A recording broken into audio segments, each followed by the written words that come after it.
When you hear the word hacker, what pops into your head? I bet you're picturing someone in a dark room, hoodie pulled way up, with lines of green code just scrolling down a black screen, right? It's a classic image for sure, but it's mostly Hollywood fiction. Today, we're going to pull back that curtain and look at the real world of hacking, the professional, the ethical side that actually keeps our digital world from falling apart. So let's get right into it and separate the myth from the reality. Okay, so let's just bust this myth right from the get-go.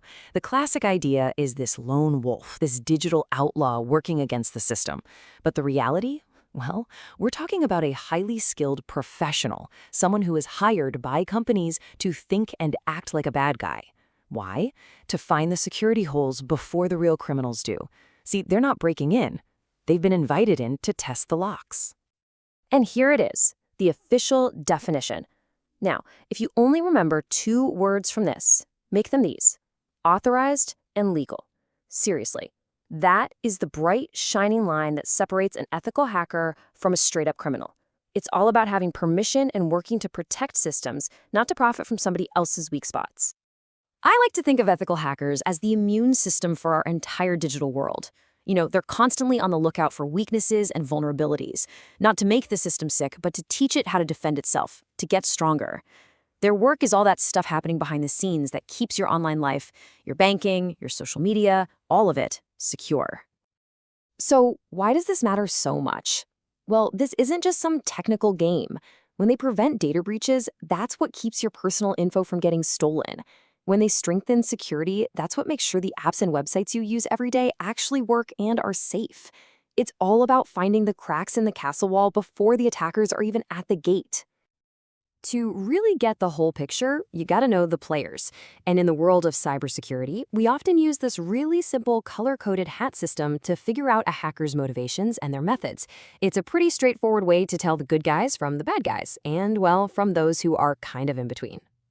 First up, let's talk about the heroes of our story, the white hats. These are your ethical hackers. Their goal is 100% defensive. They have full permission, they work completely within the law, and their entire job is to find the cracks in the armor so that those cracks can be sealed up. These are the pros that companies hire to keep them safe.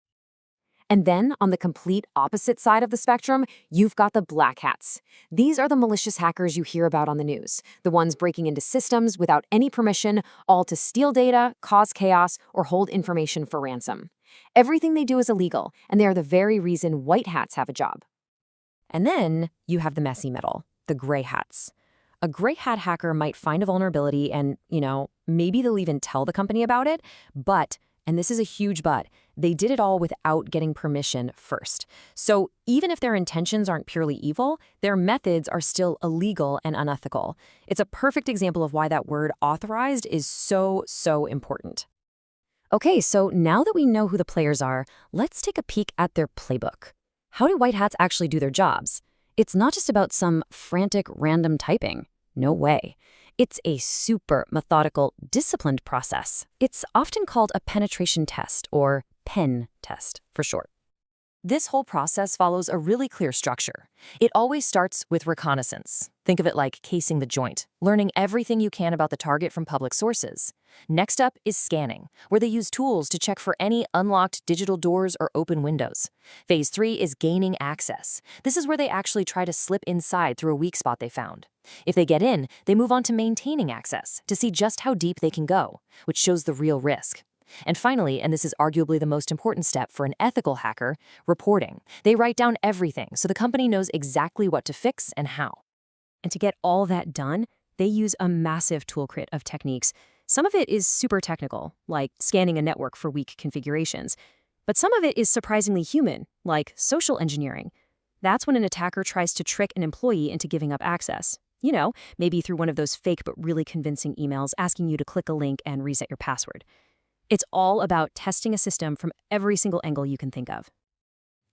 Being a great ethical hacker is about so much more than just knowing the tech. Sure, that deep technical knowledge is the foundation. It's like 60% of the job. But look at the rest. A huge chunk of it comes down to analytical thinking and just patient problem solving.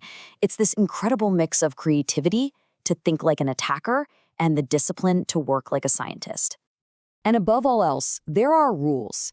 You can think of this as their code of conduct, the principles that govern every single job they take. You always get permission in writing, you stay strictly within the boundaries of what you agreed to test, and you never, ever cause damage to the systems. This commitment to being a professional is what makes this whole field possible. So at the end of the day, it really just comes down to this. We live in a world that is built on code. Our money, our data, our infrastructure, it's all online. And weaknesses are just a fact of life. So the question isn't if the walls are going to be tested, it's who is going to be testing them. And ethical hackers are the ones we trust to find the cracks before anyone else does.